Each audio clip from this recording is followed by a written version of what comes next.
Seminole Nation and the Robert Hook Show is brought to you by premier sponsor, First National Bank of Eastern Arkansas,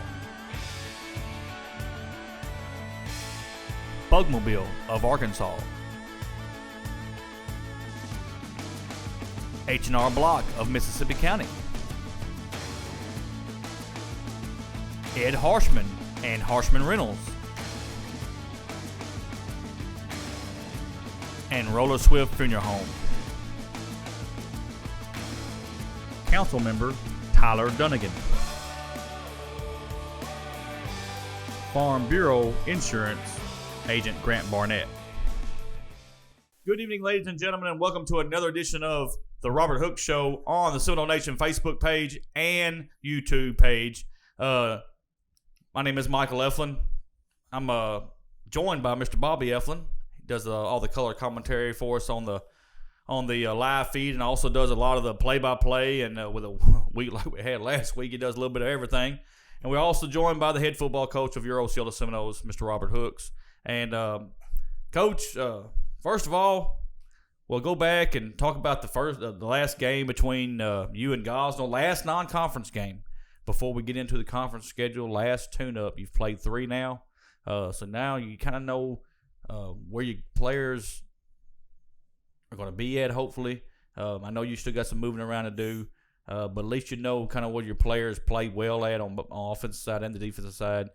We always break this down in 3 parts. We break it down in the non-conference schedule, your conference schedule, and your postseason. And we're at the end of the first step.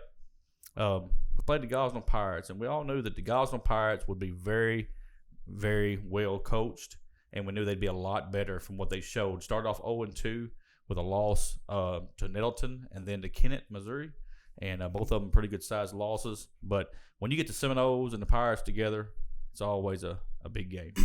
Yes, sir. So what we'll do is, Bobby, man, if we can have a game go bad for us, this was the one. We get up in the booth, we get set up, everything's ready to go. We think we're early on time, and then boom, we lose power. Not once. Lose power all over the stadium. I mean, the clocks are out. Everything at the stadium is out. Lights and all. And then we finally see the lights come back on. We get power. We get everything rebooted, start again. And what happens? Lose it again. So we lost power twice. So by the time that we were coming on the air, the first touchdown was just about to happen. Coach lost containment there on your linebackers and the line of scrimmage. And number 24, Jadarian Young for the Gosnell Pirates, goes 64 yards on a run. Scores the first points of the game and leads this game 8-0. And they had a 2-point conversion run by Mr. Marion Partee, and Gosnell led 8-0. Tell us a little bit about what happened there on the defensive side of the ball, allowed him to get through that line of scrimmage, and it was a foot race. Well, we had both our inside backers got caught up in the wash, and instead of scraping, they're coming downhill too early instead of scraping over the top, and we had a defensive back to come in and just miss the play, not make the tackle, and just like I told you last week, we're gonna get everybody's best, and I expect the Gosnell to be a very good football team, and they showed what they showed all summer, and Jadarian Young, Partee, and then the young kid, the Anderson kid. They ran the football well and executed. Bobby, Seminoles, they act like it didn't let it bother them, though. I mean, yes, they go down 8-0, but coming right back on offense, number 11, Dontavian Littleton, has a 13-yard touchdown pass to Mr. Greg Hooks. And then we had the extra point by MJ Vance, and we were right back with them 8-7. So, Bobby, the Seminoles come right back on offense. We kind of chalked up that first touchdown to a little bit of lost focus there, because you had the game started and we got a couple of plays in, and boom, the power goes out and you have a stoppage in play, and then you start again and boom, the power goes out and we have another stoppage in play, and then you get a touchdown run. And that, that's hard for a young kid to get out there, get the motor going, get fired up, get ready to play, and then they're stopped. So I think Osceola came back, got on the offensive side of the ball, got comfortable. Game was rolling along then. You had some momentum flowing, and we saw them respond really well. I think what Coach talked about and we've talked about this several times already this year, the linebacker depth is so important in how they play and maintaining that depth and scraping along the line of scrimmage to sniff out those counter runs that we've been seeing hurt us all year. And that's a lot of youth. I think you got kids that want to go to the ball, they want to run to the ball, right, and they take that first open hole, and that running back is picking and choosing. So I think that they're going to get better at that as the year goes on. Mm-hmm. So, Coach, we get through the first quarter, get into the second quarter. Also, it starts to settle down a little bit. Number 13, Stephon Coleman has a 9-yard touchdown run. MJ Vance adds the extra point, and the Seminoles take the lead 14-8. Just tell us a little bit about Stephon. We hadn't talked a lot about Stephon.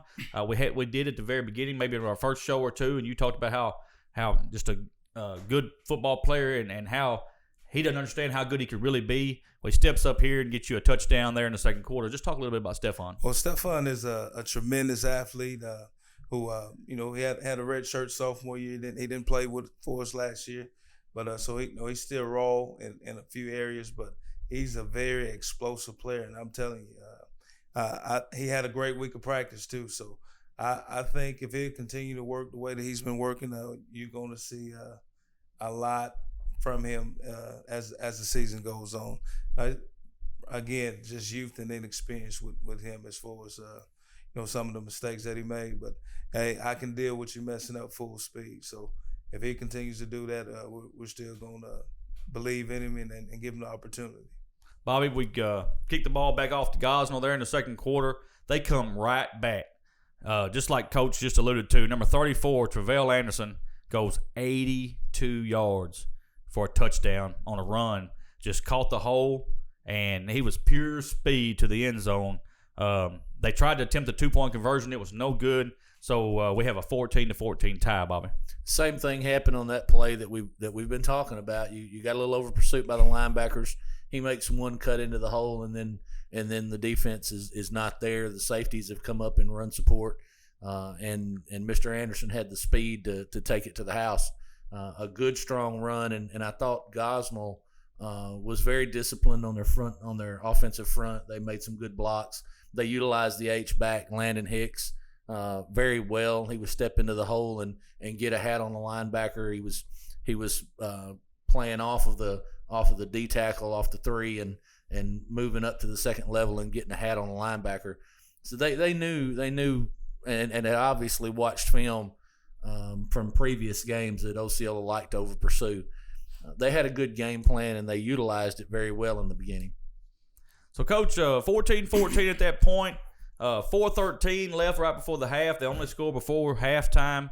MJ Vance to number 4, Trey Moore, 9-yard touchdown pass. MJ kicks the extra point. We go to halftime, 21-14. So just a little bit, Coach. Just analyze that first half if you can for us. Well, I thought offensively, I think we scored on every drive that we had. Defensively, gave up big plays, and again, after watching the film, I was pleased with the effort. I didn't see anybody loafing on both sides of the ball. So effort, if we're making mistakes that are fundamental, that's on me. That's coaching. So what we're going to do is continue to work on fundamentals this week, and technique and make sure that we're in the right spot, that we're doing the right things. But I thought overall our effort was good all over the football field. I was pleased with that. After I didn't know before, but after watching the game tape, I was pleased with the effort. I have to do a better job of coaching. So we go to halftime, 21-14. Osceola leads the Gosnell Pirates. Come out in the third quarter. Gosnell gets the ball, or Osceola gets the ball first, ends up having a punt. Gosnell gets the ball back. Number 24, Jadarian Young, goes 38 yards on a touchdown run, which gives Gosnell the lead, 22-21. And Coach, again, they just bust that run again. And at this point, you think, man, it's going to be a dogfight. 22-21. What's going to happen here? We don't know. Anything could happen. They end up getting the ball back right before the end of the third quarter with 56 seconds left. Jadarian Young again has a 6-yard touchdown run, and their 2-point conversion was no good, and now they're up 28-21. And Coach, at that point, your team could have folded. I mean, Right.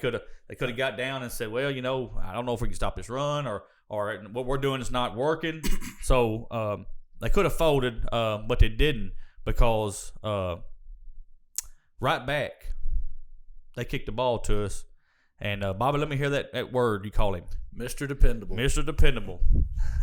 Trey Moore has an 85-yard kickoff return for a touchdown. And, Coach, you on the sideline, you had a closer look at it, but when you get up in that booth like we are, you can see it. And when he caught that ball and he took off, you could just see the crease. And we kept talking as he was running. We kept saying, if he can hit the hole, he's going to be gone. And he did. He hit that hole, Coach, and Trey Moore was gone. I mean, it was unbelievable. It's just like he had an extra gear once he got through that hole. Right. I know you've worked on special teams. You've been working on it because of other reasons. You gave up that punt return for a touchdown against Valley View. We had a kickoff return for a touchdown. I mean, so we've been working on special teams to try to stop some things going on. Right. This week, special teams helps you out. Talk a little bit about the preparation on your special teams. Well, first thing I want to talk about the team not folding.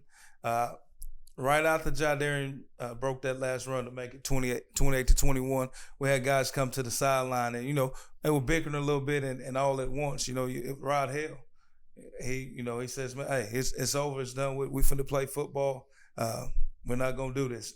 At that point there, him and MJ were the two guys who squashed everything, and I knew that. I said, we're gonna be fine. We're gonna be fine. Then, as we're going on the field, Trey's normally the guy that the left tight end, right? Because a lot of people sky kick to us. That's why I put him and Greg over there. But he come to me and said, Coach, can I go back deep? Let me go back. And we do specialty period every day on special teams. So he actually gets back and returns punts and kicks. He also punts. He's a guy who can punt too. But I gave him the okay, told him to go ahead, and we moved LaFay down. And he did it. He made a great run and showed great vision and patience. Hit it at the right time and finished. He did. And Bobby, I mean, you talk about it. You've coined the nickname Mr. Dependable, because every time you need him to really shows up anyway. Hey, Trey is the perfect example of a football player, but he shows up anyway. But when you really need him to show up, just to stand up and do something awesome, he does it, Bobby. And I was talking to Coach about that before the show, before we started taping, that I get caught. I'm a Trey Moore fan. There's no doubt about it. I love the way the kid plays the game. I love his approach to the game. And I get caught up a lot of times watching what Trey's doing. And we've talked about this a lot. He is doing what he's supposed to do on every play. He's not flashy all the time. He's not out there with an eye on his chest and pounding his chest. He's just doing what he's supposed to do. He's executing at a high level. And, we talked about MJ and Rod and Greg and Trey and that senior leadership. And when you have that, you take that punch in the face and you come off the field and you have those issues. As a coach, it has to feel good when you don't have to step in. When you've got that senior leadership on that team that comes out and says, guys, knock it off. We got a ball game to play. And I think that's what you saw out of those four young men on Friday night. But Trey is the prototypical football player. He's all about team. He's all about doing his job. Even when he's not touching the ball, he's doing his job. You see him blocking downfield. Right. I don't think he's got a bigger fan maybe than his mother. She's probably a bigger fan than I am. But Trey does a great job on that football field, and he's fun to watch. Again, I'm gonna say it again: the silent assassin. I'm telling you, he's not gonna say much, but I'm telling you, when it's time to play football, he's gonna be there and give you everything that he has and work hard until the whistle blows on every single play.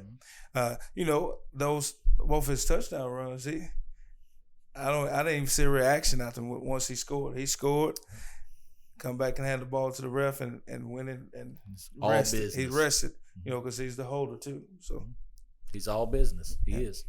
So, Coach, we get to the end of the third quarter, 28-28. Any person's game. just real quick, Coach, before we get into the fourth quarter and talk about the end of the ball game, still got a problem with penalties. We've talked about this week after week and trying to get that cleaned up. Did a better job of it in the Blytheville game. And plus the turnovers were good. But we come back and we get false start penalties. We had some personal fouls. We had a kid run on the field without a helmet on. Then he got a personal or unsportsmanlike conduct for that. So just talk a little bit about the penalties and the mistakes. We had 2 turnovers, and just talk a little bit about that and what we got to do to get focused. Well, I'll say it again. It all started from the week of preparation. We had didn't have a good week of practice, and actually on Wednesday I sent them home. I guess we thought that we were going to do what everybody else done. You try to warn them that this is a really good football team, and they're going to be really good. They're going to play us closer than anybody has. But that you don't want. Once you've won as many games as these kids have, they think the coach is just talking sometimes. Yep. So instead of listening and taking heed, we come back and Thursday have a good focus day. But I mean the foundation work is already laid, and what we did in practice showed. So I don't think we'll have a problem with that anymore. Guys, they come together and really showed some heart. So that's still yet to be seen, but I think we'll have all that cleaned up. Now we have 2 weeks of preparation. We'll use this week for more fundamentals and then technique, and on Monday and Tuesday and Wednesday and Thursday and Friday we'll get into working on Hoxie. 28-28 at the end of the third, folks. Any man's game, any team's game. There ain't but one score in the fourth quarter. It comes with a 6:33 mark when there's a punt by the Gosnell Pirates. Number 4, Trey Moore, takes the punt, goes 56 yards for a touchdown. And, folks, I know you've already seen it on the live stream. We lost our live feed about a play before this punt return for a touchdown. I explained it on the live feed. It don't do justice. I'll tell you. He takes the ball down the sideline, and right when the Gosnell defender thinks he's going to go out of bounds, he makes a juke and goes to the end zone for a touchdown. One of the best punt returns, Coach, I think I've seen in a long time by a young man. Trey takes it to the house, 56-yard touchdown. Extra point is good by MJ Vance. We get another opportunity. We get down to about the 1-yard line, and they say we don't get in, which they're right. We do get stopped at the 1. Have to give it back to them, but we end up making them stop. We stop them, and the clock's going to run out. Osceola Seminoles go 2-1, 35-28 over the Gosnell Pirates. Right. Talk a little bit about the fourth quarter. One thing I'd like to say is that our kickoff return and punt return team, we got bodies on bodies and allowed Trey to hit the seam. So that effort right there, like I say, when I went back and watched the film, I was shocked. I mean, I thought I was going to see several guys loafing, walking, not doing the right thing. I thought that we gave great effort. So, that right there is when I say, you got to look in the mirror as a head football coach, and I as a head football coach have to prepare my assistants, to relay the message that we need to get to our kids. And I can promise you that we're going to do that. Every single coach has worked their butt off. I mean, I couldn't tell you the hours that we spend preparing. And really, we start 4 sophomores. You look at, we started Kamarian Brooks at the defensive end, started A.J. Harris on the defensive at defensive end, started Don Littleton as an inside backer, and Jaden Brown. So you had 4 sophomores out there, and then Rod Hale, who's a junior, and he's still right now. It's inexperienced, and we're going to get it together. We're going to gel, and those guys are going to be huge playmakers for us for the next 2 and 3 years. So very excited about that. But the fourth quarter, I thought we did well. Again, we had a big long drive, used the clock. The only thing better that you like to see is to punch it in. That could have been I think it was a bad play call with me. But the play before that, we took a loss. And Yes, where I was calling timeout, tried to call timeout. So, the very next play, I had to run down and call timeout, and we get it. But just game situation stuff that have to be better at, and then probably should have called some type of play action or actually just let Dunn keep it. But we will work to fix that. No doubt about it. Bobby, me and you talk a lot about, when a team is in a dogfight, on offense, you're matched up about the same. On defense, you're matched up about the same. Something's got to give somewhere, and we talk about how the special teams can win ball games. I really believe in my heart, Friday night, our special teams was the difference in this ball game. It gave us 14 points, and we ended up winning by 7. So my opinion is, like we talked about, special teams won us that ball game Friday night. And they did. And you hear this all the time. You hear Coach speak all the time about all 3 phases of the game: offense, defense, special teams. But what we saw Friday night, to me, was the best special teams output we've seen all year from the Seminoles. Sure. The kickoff return that Trey ran back was blocked up really, really well. The wedge came back.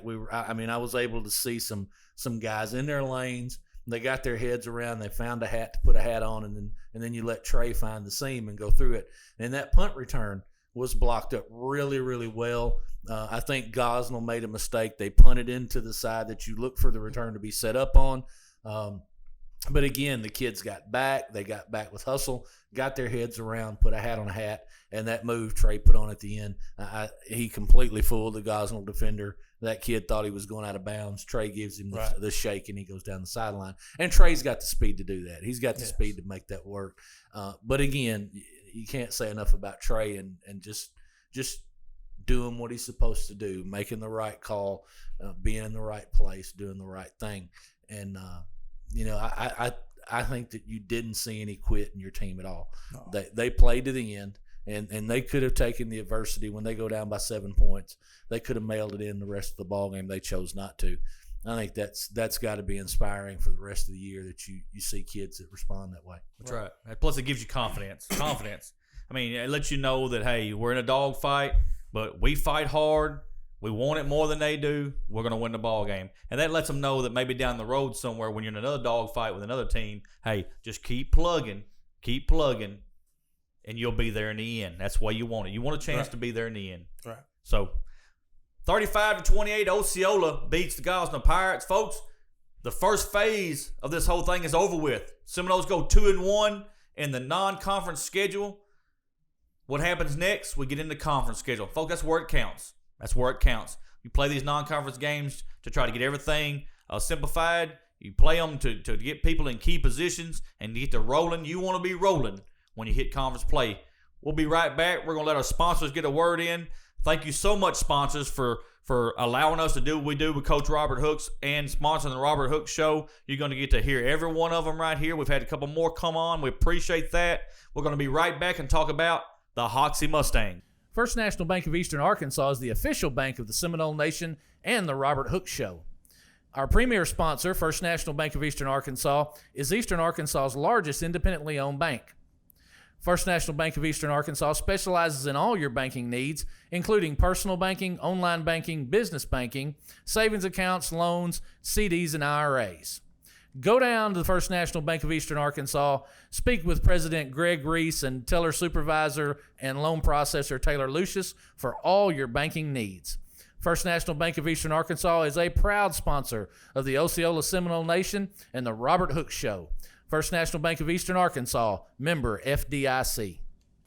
Bugmobile of Arkansas, located at 408 South Walnut in Osceola, specializes in pest control and termite control for both residential and commercial properties.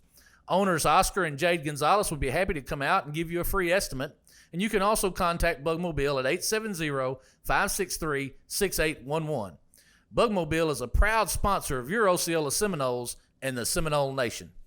H&R Block of Mississippi County is a tax preparation and financial service located at 2981 West Kaiser in Osceola. They can be reached at 870-563-5710. H&R Block of Mississippi County is a proud sponsor of the Seminole Nation. Ed Harshman and Harshman Reynolds, located at 202 West Johnson in Osceola, can meet all of your residential and storage rental needs. Harshman's has apartments and housing located throughout Osceola and Mississippi County, both furnished and unfurnished, available for rent. You can contact Harshman Rentals at 870-563-3694. Ed Harshman and Harshman Rentals are a proud sponsor of Osceola Seminole Athletics and the Seminole Nation. Roller Swift Funeral Home of Osceola is a proud sponsor of the Seminole Nation and Osceola Seminole Athletics. Located at 2173 US 61 South, Roller Swift Funeral Home specializes in funeral services and helping families with the costs associated with them. For more information, contact them at 870-563-6578 and speak with David Tucker. Roller Swift Funeral Home, with all our respect. Councilmember Tyler Dunnigan is a proud sponsor of the Seminole Nation and the Robert Hooks Show. Tyler is working for a better Osceola with real commitment and real results. Councilmember Tyler Dunnigan for a better Osceola. Farm Bureau Insurance of Osceola and Agent Grant Barnett proudly sponsor the Seminole Nation and the Robert Hooks Show. Contact Grant for all of your auto, home, and life insurance needs. You can see Grant at 3125 West Kaiser in Osceola and contact him at 870-563-6561. Farm Bureau Insurance and Agent Grant Barnett are proud sponsors of the Seminole Nation. And welcome back to the Robert Hooks Show. Folks, again, don't forget, you can watch the Robert Hooks Show every Tuesday night on our Seminole Nation YouTube channel, your Seminole Nation Facebook page, and the Robert Hooks Show on Facebook and YouTube. But don't forget also Apple Podcasts. Bobby, I told you, Apple ESPN. Podcast. I had a message from Connecticut. I ain't even listened to it yet. It's on my phone. We'll let the people know next week if it was ESPN or not. I just telling y'all, I got a call from Connecticut. They're picking this up. I'm telling you, we're fixing to be big, Bobby. We're fixing to be big. You're being the scammed. Robert Hooks Show is fixing to be big. You're being scammed. All right. IRS Apple has got a Podcast. warrant Don't for you. forget Twitter. You can get us on Twitter on the Seminole Nation page. What about Instagram? Jade says Instagram. Is there anything I'm missing? LinkedIn. What else we got going on here? Is there anything else that I'm missing? Do you know, Bobby? I don't know about half of what you've already said. All right, awesome. So I don't social media. Good job. All right, so what we're going to do now is we're going to talk about the Hoxie Mustangs, folks. This is conference game number 1, and I'm going to tell you it's a dangerous game. Hoxie's coming in 3-0 on the season. Got wins over Cave City 48-21. They beat Truman 49-22 and Jonesboro Westside 49-12. And if you look at that 3-game stretch there, 48, 49, and 49, it's got to let you know that Hoxie's coming in with a pretty good offense. And they're only giving up, gave up 21 one game, 22, then 12. Defense has got to be pretty good. So right off the front end, we're going to get a very good Tom Sears coach, Hoxie Mustangs. Tom's been doing it a long time. Very good coach over at Hoxie. We got to go to Hoxie for that game. So, Coach, just a little bit about the Hoxie Mustangs. From what we've seen, they run like a little spread offense, maybe a little bit of run-pass option on the offensive side. The quarterback's going to be number 13, Dalen Powell, 6'1", 185 junior. Very good-looking young man at quarterback. Very looks like he wants to run the ball a lot, and also he'll throw it back there. So he's a dual-threat quarterback. Looking at your running backs, number 7, Shandarius Powell, 5'8", 163. They also like to use number 3 at running back, senior Davy Powell, 5'7", 153. A lot of Powells. I don't know. My big family, I guess, over there at Hoxie. Wide receiver side, they like number 1, Ethan Blocker, 5'9", 148, senior, and also number 18, River Brewer, 5'11", 168. So, Coach, Hoxie always seems to reload, and no doubt they got a pretty good football team. Yes, just like you said, well coached football team. Coach Sears does a great job. He and his staff. He also has the luxury of having his son, who just graduated from UAM. That's helping him out right now, Cole, and you can tell that he's very instrumental. And I think this is going to be a hard fought ball game with the quarterbacks. Well, first off, the offensive line. Offensive line is really good. They're gonna find a body on a body on every single play. Not very many blown assignments, and the quarterback is a very good, violent, explosive runner. I mean, he has speed, but he runs with anger. He and his brother, number 7. They run the football hard, and he's also able to catch the football out of the backfield, so which provides problems for our defense. And the receivers block hard down the field, and they have a couple guys who can go get it. So our hands are full as far as dealing with those guys on the offense, and their defense. Their defense flies to the ball also. Up front, they get off the ball really good, have good BGO, and I think it's going to be a tough, hard-fought ball game for us. Bobby, at Hoxie is always give Osceola fits, whether it be at Osceola or at Hoxie. Not too far of a drive, about an hour and 45 minutes, according how fast you drive. But going over to Hoxie, they're going to want to knock the Seminoles off, and we got to do all we can to not let that happen. It's not a new look Hoxie offense that we've seen in the past. Coach Sears has kind of ran the same style offense for quite a while. I just don't think he's had all the pieces like he has it this year. He's really, really stacked on the offensive side of the ball. They've always produced a good line over there. They've always had good, decent size on their offensive line, and they've always ran the football really well. I think what you see now is the RPO and the availability, like you said, to have that violent runner at quarterback that's going to get out there and make you pay with his legs. I think that's something that's been missing for them for a while. Coach Sears always seems to have that football team ready to play. Always, even in the years that they were a little bit down, you never could expect a victory. You had to go over and play hard. Yeah. So I think it's going to be a hard fought ball game. I think the interior of the defensive line is going to get tested again. I think he's going to be doing some of the same things that we've seen Valley View and Gosnell do, and they're going to try to exploit those defensive ends in the over pursuit. But I do believe that we match up with them very well speed wise, and I think if we're able to contain that quarterback, that's a long way to a victory right there if we can keep him in control. Right. Coach, talk a little bit about the defense that Hoxie likes to run.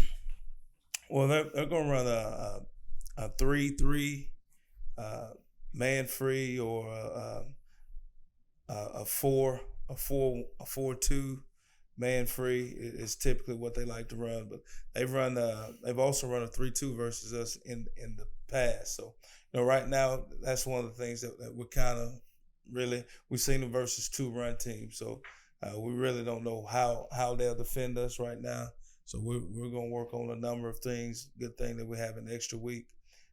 Just work on what ifs. What if they come out in this? So, but typically they're 3-3 broken stack, or 5-1 you may call it. But we'll just have to wait and see what they do. But we're gonna work on what they have done to us in the past. Well, I know being around all these games I've been doing on the radio and this year for the live feed, Coach Sears is a very smart coach when it comes to coaching a ball game. He'll want to probably throw some stuff at you that maybe you hadn't seen, or you have, but maybe it's got a little wrinkle to it. Right. Try to catch you off guard.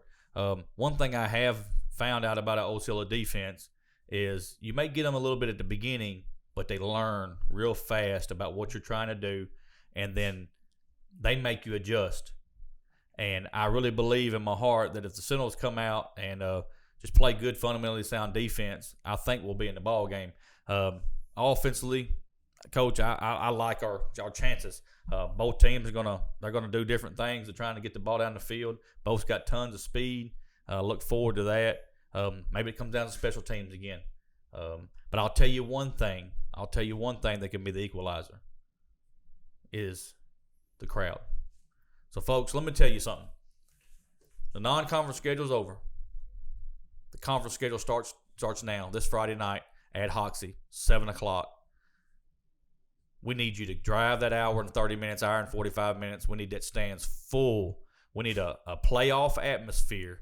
Bernard Lofton, I know you watch this every week, and I appreciate all your texts and stuff like that, buddy. Rally the troops, just like we did for the Rising game. We want that at Hoxie this Friday night because, buddy, I'm going to tell you something. If we can get the crowd in it, get behind the Seminoles, that might be what it takes to get them over the hump. We need to be 1-0 coming out of this ball game this Friday night. Hoxie is a very dangerous team. They're very well coached, very well improved, but so are the Osceola Seminoles. Coach Robert Hooks will have the Seminoles ready. Bobby, keys to the game on beating the Hoxie Mustangs.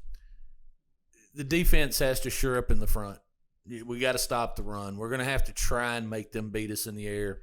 And that goes back to that over pursuit by the linebackers, maintaining their distance off the line of scrimmage, scraping down that line. The line has done I think the defensive front in the Gosnell game at the end of the game did a much better job soaking up those blocks, getting some penetration. And I think that's the key on those counters that we've seen hurt us so bad, is getting a little penetration in there and soaking up that pull, that kick out on the defensive end, so we can play some contained football and allow those linebackers to get down the line of scrimmage and make those tackles. I think the real key for Osceola is eliminating the penalties, playing focused football, keeping their head on their shoulders, and the false starts. I don't know how many we've had on the year, but there's been tons of them. Yes. Getting prepared, like coaches said, you're going to play how you practice. Getting out there and practice, getting prepared, eliminate those penalties, quit shooting ourselves in the foot, because we obviously have the ability to move the football. We've done that all year. We've moved the football well all year. We can eliminate those penalties, play with some composure. That's a long way toward winning a football game. Coach Sears is a passionate coach. He brings a passion to that football team. You can bet Hoxie stands will be full. This is the best outlook, or the best start to a season they've had in a while. I'm sure that town is excited about where that football team is. I know Coach Sears will be fired up. He always is fired up on that sideline. He's going to have those kids ready to play there at home. We need our fans to travel. They need to travel and get there and support the Seminole football team. Trey's going to show up. Greg's going to show up. MJ's going to show up. Rod's going to show up. Who else is going to show up? That's right. And I think that's where we find out the measure of the team and what we do from here. Right. I agree. I'd like to say this. Kenyon Troop is a guy who's he's tried to put a body on every single play, and I think if our offensive line did better on last Friday, if they'll continue to work and follow Troop's lead, I think we could be a very dangerous football team. I agree, 100%. I mean, you heard it there from the coach. All he wants you to do, folks, is show up this Friday night over at Hoxie, 7 o'clock. Let's get behind the Seminoles. Hey, I want to pack the stands. I want to be able to show that camera and show everybody that's not able to make it that is going to pick it up on the live stream or the Sudbury Radio Sports app. I want to show them a full house. We want it to be loud. We want it to be deafening. It's intimidation, folks. If we can get up on this Hoxie Mustang team and there's crowds into it, it's another dimension of what them kids over at Hoxie's thinking in their head. And you want to make sure you can you get over to Hoxie this Friday night. Call your friends. Ride together, carpool, stop and eat. Just get there by 7 o'clock and get in the stands, and let's root the Seminoles on to victory. Coach, anything else on the Hoxie Mustangs? Nothing at this time. Folks, before we go, we're going to start something new this week. I talked to you about it in the past. We're going to have the conference pick 'em. Me and Bobby's going to pick 'em. Coach is not going to pick 'em. He may give us some insight on what he thinks about some of these teams if he wants to. We're not going to press him to talk about any of these teams. We're worried about Hoxie. So looking at the conference schedule, Bobby, Osceola is at Hoxie this Friday night. We don't have to pick that game because we're going to call it. But we've already talked about the keys to both teams winning the ball game. So it ought to be a good game this Friday night at Hoxie at 7 o'clock. Bobby, the Piggott Mohawks travel to the Manila Lions. What do you think about the Piggott Mohawks at the Manila Lions? We were a little bit surprised by Piggott. They had a nice win last week. Manila had a nice win Friday night. Piggott's a kind of a powerful football team. They like to run the football, like to run it down your throat. Manila seems to have found an identity a little bit, and I think though that Piggott probably brings a little too much to the table for Manila to handle. I'm looking for Piggott to win that one. Bobby takes Piggott over the Manila Lions, and for me, Piggott is they're well coached. They are going to pound you and pound you and pound you, folks. That's just the way Piggott is. Manila, new coach, new system. They're gonna play hard. There's no doubt about it. It's at Manila, but I'm just like Bobby. I'm going with the Pickett Mohawks to beat the Manila Lions at Manila this Friday night. Walnut Ridge at Newport, Bobby. That to me is pretty easy to pick there. Newport has really put some nice pieces to the puzzle in place. We had a shootout with them last year there in Newport, and they've added to that football team. They've looked good the opening 3 weeks and seem to have it clicking. I don't think Walnut Ridge matches up there. I have to pick Newport. Bobby takes Newport, Walnut Ridge at Newport. Coach leaves Walnut Ridge, goes to Corning. They got another coach at Walnut Ridge, still playing hard, good, fundamentally sound football at Walnut Ridge. Newport is reloaded. Got a quarterback that can throw and run. The only thing right now that Newport's working on is the defense. They are giving up some points on defense, but boy, can they score some points on the offensive side of the ball. Coach, I don't think Walnut Ridge can keep up. I think Newport's going to win big over Walnut Ridge this Friday night. And the last conference game, Bobby, Harrisburg travels to Corning. I don't know a lot about what Harrisburg has in place this year. I haven't had a chance to watch any huddle film on them yet. I have watched a little bit of Corning. I'm not especially impressed with what Corning's putting on the field, and I think that possibly that Harrisburg, based on what I've read, has some nice pieces in place. So I'm going to pick Harrisburg in that one. Bobby picks Harrisburg at Corning. Folks, let me tell y'all a little bit about Corning. Corning gets their first win in a number of years over Rector. Yes. Mm-hmm. They had to play twice. They beat Rector week 1, and then they played last Friday night. Rector beat Corning, so they split. Just a scheduling issue while they played twice. Harrisburg's got a good football team, no doubt about it.